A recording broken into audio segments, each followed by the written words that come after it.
Hi hello ಸ್ನೇಹಿತರೆ, ಎಲ್ಲರಿಗೂ ನಮಸ್ಕಾರಗಳು. Welcome back to my YouTube channel. ಯಾರೆಲ್ಲ ಫಸ್ಟ್ ಟೈಮ್ ನನ್ನ ಚಾನಲ್ ನೋಡ್ತಾ ಇದ್ದೀರಾ, ದಯವಿಟ್ಟು ನನ್ನ ಚಾನಲ್ ಸಬ್ಸ್ಕ್ರೈಬ್ ಮಾಡ್ಕೊಳ್ಳಿ. ಹಾಗೆ ಈ ವಿಡಿಯೋ ಕೊನೆವರೆಗೂ ನೋಡಿ, ಲೈಕ್ ಮಾಡಿ. ಸ್ನೇಹಿತರೆ, ನಿಮಗೋಸ್ಕರ ಇವತ್ತು ಒಂದು ಅತ್ಯಂತ ಸುಂದರವಾದ ಮನೋಹರವಾದ ಒಂದು ಲವ್ ಸ್ಟೋರಿಯನ್ನು ತಗೊಂಬಂದೇನೆ. ಈ ಲವ್ ಸ್ಟೋರಿ ನಡೆಯೋದು ಬೆಂಗಳೂರು ನಗರದಲ್ಲೇ. ಕಥೆಯನ್ನು ಸ್ಟಾರ್ಟ್ ಮಾಡೋಣ ಬನ್ನಿ. ಈ ಕಥೆಯ ಹೆಸರು ಅಮೃತ ವರ್ಷಿಣಿ ಅಂತ. ತಡ ಮಾಡೋದು ಬೇಡ, ಬನ್ನಿ ಕಥೆಯನ್ನು ಪ್ರಾರಂಭಿಸುವೆ. ಸ್ನೇಹಿತರೆ, ಬೆಂಗಳೂರು ಅನ್ನೋದು ಒಂದು ಮಾಯಾಲೋಕ. ಅದು ಎಲ್ಲರಿಗೂ ಸಹ ತನ್ನತ್ತ ಕೈ ಬೀಸಿ ಕರೆಯುವಂಥ ಮನೋಹರವಾದ ನಗರ. ಅದು ಒಂದು ಮಾಯಾಲೋಕ ಅಂದರೆ ತಪ್ಪಾಗಲ್ಲ. ಬೆಳಗ್ಗೆ ಇರುವುದು ಸಂಜೆ ಇರುವುದಿಲ್ಲ, ಸಂಜೆ ಇರುವುದು ರಾತ್ರಿಗೆ ಇರುವುದಿಲ್ಲ. ಅಂದರೆ ಗಂಟೆ ಗಂಟೆಗೂ ಬದಲಾವಣೆ ಆಗ್ತಾ ಇರುತ್ತೆ. ಅಂಥ ಮಾಯಾನಗರದಲ್ಲಿ ಅರ್ಜುನ್ ಎಂಬ ಯುವಕ ವಾಸಿಸುತ್ತಿದ್ದ. ಅವನು ಒಬ್ಬ IT ಕಂಪನಿಯ ಉದ್ಯೋಗಸ್ಥನಾಗಿದ್ದ, ಸಾಫ್ಟ್ವೇರ್ ಇಂಜಿನಿಯರ್ ಆಗಿರ್ತಾನೆ. ಅವನು ಬಾಹ್ಯವಾಗಿ ತುಂಬ ಚುರುಕು, ಸ್ನೇಹಶೀಲ ಮತ್ತು ಉತ್ಸಾಹಭರಿತನಾಗಿರ್ತಾನೆ. ಆದರೆ ಹೃದಯದ ಅಂತರಾಳದಲ್ಲಿ ಅದೆಷ್ಟು ಖಾಲಿತನವೂ, ಏನೋ ಹುಡುಕುತ್ತಿರುವ ಹಂಬಲವೂ ಇದ್ದದ್ದು ನಿಜ. ಅದು ಅವನ ಮುಖದಲ್ಲಿ ಸ್ಪಷ್ಟವಾಗಿ ಕಾಣ್ತಾ ಇರುತ್ತೆ. ಜೀವನವನ್ನು ಕಟ್ಟಿಕೊಂಡಿದ್ದರೂ ಯಾವುದೋ ವಿಶೇಷ ಕೊರತೆಯೊಂದು ಅವನನ್ನು ಬಾಧಿಸ್ತಾ ಇರುತ್ತೆ. ಒಂದು ರೀತಿ ಅವನ ಜೀವನ ಎಲ್ಲ ಇದ್ದು ಸಹ ಏನೂ ಇಲ್ಲದ ರೀತಿ ಆಗಿರುತ್ತೆ. ಹೀಗಿರುವಾಗ ಅರ್ಜುನ್ ಪ್ರತಿದಿನ ಬೆಳಗ್ಗೆ ಮೆಟ್ರೋ ರೈಲನ್ನು ಹಿಡಿದು ಕೆಲಸಕ್ಕೆ ಹೋಗುತ್ತಿದ್ದ. ಒಂದು ದಿನ ಆತನ ದೃಷ್ಟಿ ಮೊದಲ ಬಾರಿಗೆ ಅವಳನ್ನು ಕಂಡಿತು. ಮೆಟ್ರೋ ಬೋಗಿಯ ಕಿಟಕಿ ಹತ್ತಿರ ಕುಳಿತಿದ್ದವಳು ಅಮೃತ. ಅವಳ ಕಣ್ಣುಗಳಲ್ಲಿ ಒಂದು ಅದ್ಭುತ ಮೌನವಿತ್ತು, ಮುಖದಲ್ಲಿ ನಿರ್ಲಿಪ್ತ ನಗು. ಅವಳ ಕೈಯಲ್ಲಿ ಅಮೃತ ವರ್ಷಿಣಿ ಎಂಬ ಕಾದಂಬರಿ ಬುಕ್ಕಿತ್ತು. ಅವಳ ನೋಡಿದ ತಕ್ಷಣವೇ ಅರ್ಜುನ್ ತನ್ನ ಮನಸ್ಸಿನಲ್ಲೇ ತಾನೇ ಮಾತಾಡಿಕೊಳ್ತಾನೆ, ಏನೋ ವಿಶೇಷತೆ ಇದೆ ಆ ಹುಡುಗಿಯಲ್ಲಿ, ಕೇವಲ ಸೌಂದರ್ಯವಲ್ಲ, ಏನೋ ಆಳವಾದದ್ದು ಅಂತ ತನಗೆ ತಾನೇ ಅಂದ್ಕೊಳ್ತಾನೆ. ಆ ದಿನದಿಂದ ಮೆಟ್ರೋ ಪ್ರಯಾಣ ಅವನಿಗೆ ಕೇವಲ ಪ್ರಯಾಣವಾಗಿರಲ್ಲ, ಎದುರು ನೋಡುವ ಹಬ್ಬವಾಗಿರುತ್ತದೆ. ಪ್ರತಿದಿನ ಅವಳನ್ನು ಗಮನಿಸುತ್ತಿದ್ದ, ಆದರೆ ಅವನಿಗೆ ಅವಳ ಜೊತೆ ಮಾತನಾಡಲು ಧೈರ್ಯ ಸಾಲುತ್ತಿರಲಿಲ್ಲ. ಹೀಗೆ ದಿನಗಳು ಉರುಳುತ್ತಿರುವಾಗ ಒಂದು ದಿನ ಬೋಗಿಯಲ್ಲಿ ಜನಸಂದಣಿ ಹೆಚ್ಚಿರುತ್ತೆ. ಅರ್ಜುನು ಅವಳ ಪಕ್ಕದಲ್ಲಿ ಹೋಗಿ ನಿಲ್ಲುತ್ತಾನೆ. ಆಕಸ್ಮಿಕವಾಗಿ ಅಮೃತ ಹಿಡಿದಿದ್ದ ಪುಸ್ತಕ ಕೆಳಗೆ ಬೀಳುತ್ತದೆ. ಅರ್ಜುನ್ ಅದನ್ನು ಎತ್ತಿ ಅವಳ ಕೈಗೆ ಕೊಡುತ್ತಾನೆ. ಅವಳು ನಗುತ್ತಾ ಧನ್ಯವಾದಗಳು ಎಂದು ಹೇಳುತ್ತಾಳೆ. ಇತ್ತ ಅರ್ಜುನ ಸಹ ನಗುತ್ತಾ, ಸುಂದರ ಪುಸ್ತಕ, ಶಿರೀಷ ಮೈಸೂರು ಅವರ ಕಾದಂಬರಿ ತಾನೇ ಎಂಬುದಾಗಿ ಪ್ರಶ್ನಿಸುತ್ತಾನೆ. ಅಮೃತ ಅಚ್ಚರಿಯಿಂದ ಅವನನ್ನು ನೋಡಿ, ನೀವು ಓದಿದ್ದೀರಾ ಎಂದು ಕೇಳುತ್ತಾಳೆ. ಆಗ ಅರ್ಜುನ್, ಹೌದು, ನಾನು ಓದಿದ್ದೇನೆ. ವಿಶೇಷವಾಗಿ ಕೊನೆಯ ಅಧ್ಯಾಯ ನನ್ನ ಹೃದಯವನ್ನು ಮುಟ್ಟಿತ್ತು, ತುಂಬ ಚೆನ್ನಾಗಿದೆ ಎಂಬುದಾಗಿ ಹೇಳುತ್ತಾನೆ. ಅಲ್ಲಿ ಒಂದು ಕಿರುನಗು ಇಬ್ಬರ ನಡುವೆ ಹುಟ್ಟಿತು. ಆ ಕ್ಷಣವೇ ಆತನ ಹೃದಯದಲ್ಲಿ ಒಂದು ಹೊಸ ಬೀಜ ಬಿತ್ತನೆಯಾಯಿತು. ಅದು ಪ್ರೇಮ ಲೋಕದ ಪ್ರೀತಿಯ ಬೀಜ ಅವನ ಹೃದಯದಲ್ಲಿ ಬಿತ್ತನೆಯಾಯಿತು. ಅಮೃತಾಳ ಬಗ್ಗೆ ಹೇಳಬೇಕೆಂದರೆ, ಅವಳೊಬ್ಬಳು ವೈದ್ಯಕೀಯ ವಿದ್ಯಾರ್ಥಿನಿ. ಅವಳು ಮಲ್ಲೇಶ್ವರಂನ ಒಂದು ಹಾಸ್ಟೆಲ್ನಲ್ಲಿ ವಾಸವಾಗಿರ್ತಾಳೆ. ದಿನಗಳೇ ಕಳೆದವು. ಪ್ರತಿದಿನವೂ ಮೆಟ್ರೋ ಪ್ರಯಾಣದಲ್ಲಿ ಇಬ್ಬರು ಭೇಟಿಯಾಗುತ್ತಾ ಮಾತುಕತೆ ಹೆಚ್ಚಿಸಿಕೊಳ್ಳುತ್ತಿದ್ದರು. ಪುಸ್ತಕ, ಸಿನಿಮಾ, ಸಂಗೀತ ಎಲ್ಲದರಲ್ಲೂ ಸಾಮ್ಯತೆ ಕಂಡುಬರುತ್ತಿತ್ತು. ಅರ್ಜುನ್ ತನ್ನ ಮನಸ್ಸಿನ ಅಳಲನ್ನು ಅವಳೊಡನೆ ಹಂಚಿಕೊಳ್ಳಲು ಪ್ರಾರಂಭಿಸಿದ. ಅವಳ ಮೌನ, ಅವಳ ಶಾಂತ ಸ್ವಭಾವ ಅವನಿಗೆ ತಂಪಾದ ನೆರಳಿನಂತಾಯಿತು. ನಿಧಾನವಾಗಿ ಸ್ನೇಹ ಪ್ರೀತಿಯ ರೂಪವನ್ನು ತಾಳಲು ಆರಂಭಿಸುತ್ತದೆ. ಹೀಗೆ ಒಂದು ದಿನ ಸಂಜೆ ಕಾಫಿ ಹೌಸ್ನಲ್ಲಿ ಕುಳಿತಿದ್ದಾಗ ಅರ್ಜುನ್ ತನ್ನ ಹೃದಯದ ಮಾತನ್ನು ಹೇಳಿಯೇ ಬಿಟ್ಟ. ಅಮೃತ, ನಿಮ್ಮನ್ನು ನೋಡಿದಾಗ ನನಗೆ ಜೀವನದ ಅರ್ಥ ಸಿಗುತ್ತದೆ. ನಾನು ನಿಮ್ಮನ್ನು ಪ್ರೀತಿಸುತ್ತಿದ್ದೇನೆ ಎಂದು ಹೇಳೇ ಬಿಡುತ್ತಾನೆ. ಆಗ ಅಮೃತ ಮೌನವಾಗಿದ್ದು ಕಣ್ಣು ತುಂಬಿ ಬಂದಿತ್ತು. ಅವಳು ತಲೆಯಾಡಿಸಿ ಹೇಳುತ್ತಾಳೆ, ಅರ್ಜುನ್, ನಾನು ನಿನ್ನನ್ನು ಪ್ರೀತಿಸುತ್ತಿದ್ದೇನೆ.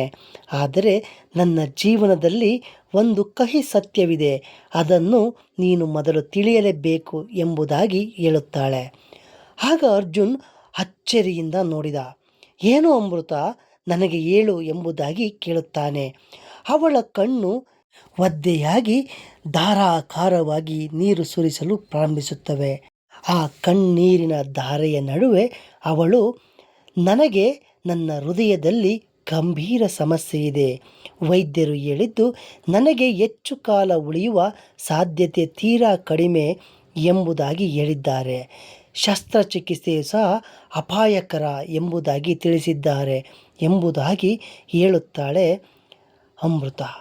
ಅಮೃತಳ ಮಾತನ್ನು ಕೇಳಿದಂಥ ಅರ್ಜುನ್ ತಲ್ಲಣಗೊಳ್ಳುತ್ತಾನೆ. ಆದರೆ ಅವನ ಪ್ರೀತಿ ಅಲ್ಲಿ ಕುಗ್ಗಲಿಲ್ಲ. ಆ ಪ್ರೀತಿ ಆತ್ಮವಿಶ್ವಾಸವನ್ನು ಮೂಡಿಸುತ್ತದೆ. ಅವನಿಗೆ ತನ್ನ ಪ್ರೀತಿಯನ್ನು ಗೆಲ್ಲಿಸಿಕೊಳ್ಳಬೇಕೆಂಬ ಹಠ ಜಾಸ್ತಿಯಾಗುತ್ತದೆ. ತನ್ನ ಹೃದಯವನ್ನು ಗಟ್ಟಿ ಮಾಡಿಕೊಂಡು ಅರ್ಜುನ್ ಅಮೃತಳ ಕೈ ಹಿಡಿದುಕೊಂಡು ಹೇಳುತ್ತಾನೆ, ಅಮೃತ, ನಿನ್ನ ಜೊತೆ ನಾನು ಪ್ರತಿ ಕ್ಷಣವೂ, ನಿನ್ನ ಜೀವನದಲ್ಲಿ ಪ್ರತಿ ಕ್ಷಣವೂ ಜೊತೆಗಿದ್ದು ನಿನ್ನ ಹೆಜ್ಜೆಯ ಮೇಲೆ ಹೆಜ್ಜೆ ಹಾಕುತ್ತಾ ನಿನ್ನೊಂದಿಗೆ ನನ್ನ ಜೀವನವನ್ನು ಸಾಗಿಸುತ್ತೇನೆ. ನಿನ್ನ ಕಷ್ಟ ನನ್ನ ಕಷ್ಟ ಬೇರೆಯಲ್ಲ. ನಿನ್ನ ಪ್ರತಿಯೊಂದು ಕಷ್ಟಕ್ಕೂ ನಾನು ಬೆನ್ನೆಲುಬಾಗಿ ನಿಲ್ಲುಕೊಳ್ಳುವೆ ಎಂಬುದಾಗಿ ಅವಳಿಗೆ ಹೇಳುತ್ತಾನೆ. ನೀನು ನಿನ್ನ ಆರೋಗ್ಯದ ಸಮಸ್ಯೆಯನ್ನು ಮೊದಲೇ ಹೇಳಿ ನಿನ್ನ ಮೇಲೆ ನನಗಿದ್ದ ನಂಬಿಕೆ ವಿಶ್ವಾಸವನ್ನು ಇಮ್ಮಿಡಿಗಳಿಸಿದ್ದೀಯ. ಅದಕ್ಕಾಗಿ ನಾನು ಚಿರಋಣಿ. ನಿನ್ನ ಈ ಕಹಿ ಸತ್ಯವನ್ನು ನುಡಿಯುವ ಗುಣ ನನಗೆ ತುಂಬ ಇಷ್ಟವಾಯಿತು. ನಾನೆಂದು ನಿನ್ನನ್ನು ಕೈ ಬಿಡಲಾರೆ. ನನ್ನ ಜೀವನ ಸಂಗಾತಿ ನೀನೇ ಎಂಬುದಾಗಿ ಅವಳಿಗೆ ಆಶ್ವಾಸನೆ ನೀಡುತ್ತಾನೆ. ನಂತರ ಅವರಿಬ್ಬರ ಜೀವನದಲ್ಲಿ ಪ್ರೇಮ ಲೋಕ ತೆರೆದುಕೊಳ್ಳುತ್ತದೆ. ಅಮೃತ ಮತ್ತು ಅರ್ಜುನ್ ತಮ್ಮ ಬದುಕಿನ ಪ್ರತಿಯೊಂದು ಕ್ಷಣವನ್ನು ಹಬ್ಬದಂತೆ ಕಳೆಯಲು ಶುರು ಮಾಡುತ್ತಾರೆ. ಅವರು ಲಾಲ್ಬಾಗಿನ ಹೂವಿನ ನಡುವೆ ನಡೆದಾಡಿದರು. ನಂದಿ ಬೆಟ್ಟದಲ್ಲಿ ಸೂರ್ಯೋದಯ ನೋಡಿದರು. ಮಳೆಯಲ್ಲೂ ನೆನೆಯುತ್ತಾ ಮಸ್ತ್ ಡ್ಯಾನ್ಸ್ಗಳನ್ನು ಮಾಡಿದರು. ಚಿತ್ರಮಂದಿರಗಳಲ್ಲಿ ಸಿನಿಮಾ ನೋಡಿ ಕೈ ಹಿಡಿದು ಒಬ್ಬರಿಗೊಬ್ಬರು ಕುಳಿತರು. ಅಮೃತ ತನ್ನ ಮರಣದ ನೆರಳನ್ನು ಮರೆತು ಬದುಕನ್ನು ಆನಂದಿಸುತ್ತಿದ್ದಳು. ಅರ್ಜುನ್ ಅವಳ ಮುಖದಲ್ಲಿ ನಗುವನ್ನು ನೋಡಲು ಎಲ್ಲವನ್ನು ತ್ಯಜಿಸಿ ಎಲ್ಲದಕ್ಕೂ ಸಿದ್ಧವಾಗಿ ನಿಂತಿದ್ದ. ಇಂಥ ಗೆಳೆಯ ತನ್ನ ಲವ್ವರ್ ಆಗಿ ಅಂದರೆ ಪ್ರೇಮಿಯಾಗಿ ಸಿಕ್ಕಿರುವುದು ಅದೃಷ್ಟದಿಂದ ಅಮೃತಳು ತನಗಿದ್ದ ಕಾಯಿಲೆಯನ್ನೇ ಮರೆತು ಹೋಗಿರುತ್ತಾಳೆ. ಹೀಗೆ ಪ್ರೇಮಿಗಳು ಒಬ್ಬರನ್ನೊಬ್ಬರನ್ನು ಅತ್ಯಂತ ಹೆಚ್ಚಾಗಿ ಪ್ರೀತಿಸುತ್ತಾ ಜೀವನವನ್ನು ದೂಡುತ್ತಿದ್ದರು. ಆದರೆ ಕಾಲ ಯಾರನ್ನೂ ಕಾಯುವುದಿಲ್ಲ. ಒಂದು ದಿನ ಕಾಲೇಜಿನಲ್ಲಿ ಅಮೃತ ಕುಸಿದು ಬಿದ್ದು ಬಿಟ್ಟಳು. ಅವಳನ್ನು ತಕ್ಷಣ ಆಸ್ಪತ್ರೆಗೆ ಕರೆದೊಯ್ದರು. ವೈದ್ಯರು ಹೇಳುತ್ತಾರೆ, ಅವಳ ಹೃದಯ ತುಂಬ ದುರ್ಬಲವಾಗಿದೆ, ತಕ್ಷಣ ಶಸ್ತ್ರಚಿಕಿತ್ಸೆ ಬೇಕು, ಆದರೆ ಅಪಾಯ ತುಂಬ ಹೆಚ್ಚಿದೆ ಎಂಬುದಾಗಿ ಹೇಳುತ್ತಾರೆ. ಇತ್ತ ಅರ್ಜುನ್ ತುಂಬ ತಲ್ಲಣಗೊಂಡಿದ್ದ.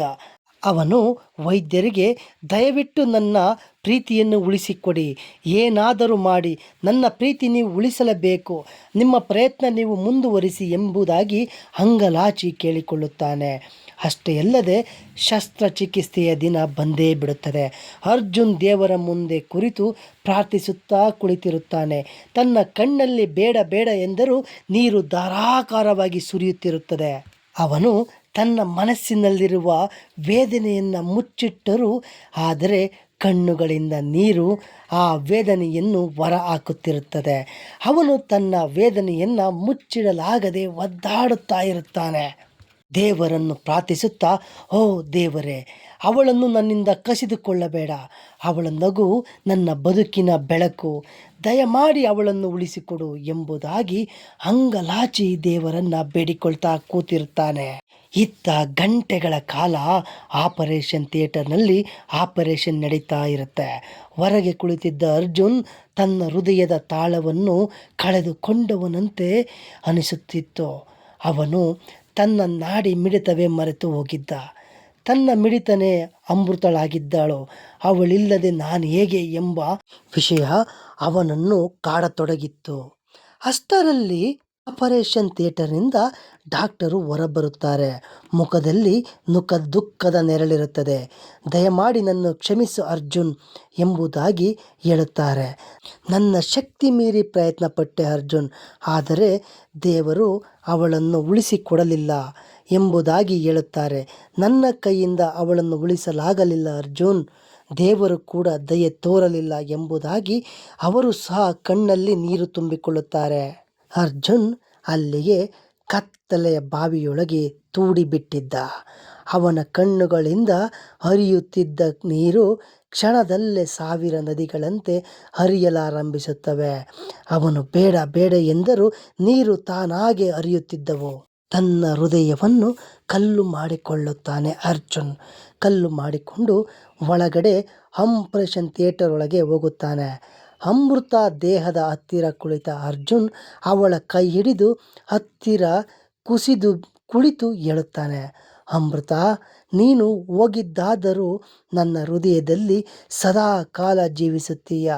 ನಿನ್ನ ನಗು, ನಿನ್ನ ಮಾತು, ನಿನ್ನ ಕನಸು ಎಲ್ಲವೂ ಜೀವನದ ಶಾಶ್ವತ ಸಂಗೀತವಾಗಿ ನನ್ನ ಹೃದಯದಲ್ಲಿ ಉಳಿಯಲಿದೆ. ಅವನು ಅವಳ ಪ್ರೀತಿಯನ್ನು ಜೀವನ ಪರ್ಯಂತ ನೆನೆದು ಬದುಕಲು ಪ್ರತಿಜ್ಞೆಯನ್ನು ಮಾಡುತ್ತಾನೆ. ತನ್ನ ಜೀವನದ ಕೊನೆಯ ಉಸಿರಿರುವವರೆಗೂ ಅಮೃತಾಳ ಪ್ರೀತಿಯಲ್ಲೇ ಜೀವನವನ್ನು ಕಳೆಯುವ ನಿರ್ಧಾರ ಮಾಡುತ್ತಾನೆ. ಅವಳ ನಂತರ ಅರ್ಜುನ್ ತನ್ನ ಜೀವನವನ್ನು ಒಂಟಿಯಾಗಿ ಸಾಗಿಸಿದರೂ ಅವನ ಹೃದಯದಲ್ಲಿ ಅಮೃತಾಳ ನೆನಪುಗಳು ಚಿರಕಾಲ ಉಳಿದವು. ಅವಳ ನೆನಪುಗಳು ಅವನಿಗೆ ನೋವು ಮಾತ್ರವಲ್ಲ, ಪ್ರೀತಿಯ ಶಕ್ತಿ, ಜೀವನದ ಅರ್ಥವಾಗಿ ಉಳಿಯುತ್ತವೆ. ಅವಳ ಪ್ರೀತಿ ಅವನಿಗೆ ಶಾಶ್ವತವಾಗಿಯೇ ಉಳಿಯಿತು. ಅಮೃತ ವರ್ಷಿಣಿಯಂತೆ ಸದಾ ಕಾಲ ಅವನ ಹೃದಯದಲ್ಲಿ ಸುರಿಯುತ್ತಲೇ ಇತ್ತು.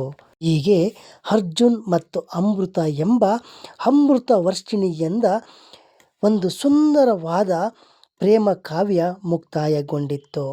ಹೀಗೆ ಯುವ ಜೋಡಿಯ ಹೃದಯಗಳನ್ನು ಒಡೆದು ಕಾಲವು ವಿಕೃತವಾಗಿ ನಗುತ್ತಿತ್ತು. ಆದರೆ ಕಾಲನ ಮುಂದೆ ನಿಲ್ಲುವರಾರುಂಟು ಅಲ್ಲವೇ ಸ್ನೇಹಿತರೆ? ಈ ಪ್ರೇಮ ಕಾವ್ಯ ನಿಮಗೆ ಇಷ್ಟವಾಗಿದ್ದರೆ ದಯಮಾಡಿ ವಿಡಿಯೋಗೆ ಲೈಕ್ ಮಾಡಿ, ಹಾಗೆ ನನ್ನ ಚಾನಲ್ನ ಸಬ್ಸ್ಕ್ರೈಬ್ ಮಾಡ್ಕೊಳ್ಳಿ ಅಂತ ಕೇಳುತ್ತಾ ಈ ಸುಂದರವಾದ ಅಮೃತ ವರ್ಷಿಣಿ ಎಂಬ ಹೃದಯ ವಿದ್ರಾಹಕ ಪ್ರೇಮ ಕಾವ್ಯವನ್ನು ಮುಗಿಸುತ್ತಿದ್ದೇನೆ. ಮತ್ತೆ ಮುಂದೆ ಒಂದು ಕಥೆಯೊಂದಿಗೆ ನಿಮ್ಮನ್ನು ಭೇಟಿಯಾಗುತ್ತೇನೆ. ಅಲ್ಲಿವರೆಗೂ ಧನ್ಯವಾದಗಳು ಸ್ನೇಹಿತರೆ.